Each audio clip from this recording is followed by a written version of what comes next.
Hello, welcome back to English Trend. Do your sentences feel too long and cluttered? Do you want to sound more natural and concise in English? Then stick around because today we're talking about how to avoid wordy sentences. Wordiness happens when we use too many unnecessary words, making our sentences unclear or repetitive. Let's look at an example. Wordy. Due to the fact that he was tired, he decided to go to sleep early. Concise. Since he was tired, he went to sleep early. Common causes of wordiness. 1. Unnecessary phrases, in the event that, if. 2. Redundant modifiers, absolutely essential, essential. 3. Overuse of there is, there are. There are many people who believe, many people believe. 4. Passive voice. The report was written by Sarah. Sarah wrote the report.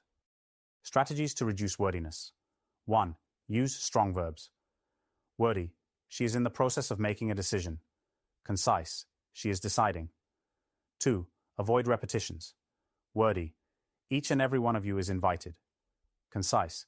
Everyone is invited. 3. Cut unnecessary words. Wordy. The reason why he left is because he was sick. Concise. He left because he was sick. Practice time. Now it's your turn. Try rewriting these sentences concisely.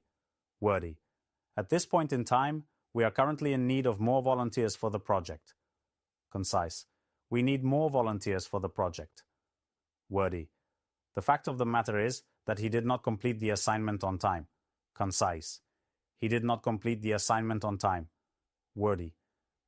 In order to achieve success, one must put in a lot of hard work and effort.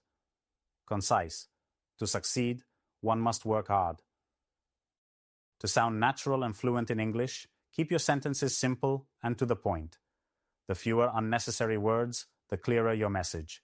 Don't forget to like, share, and subscribe for more English tips. See you next time.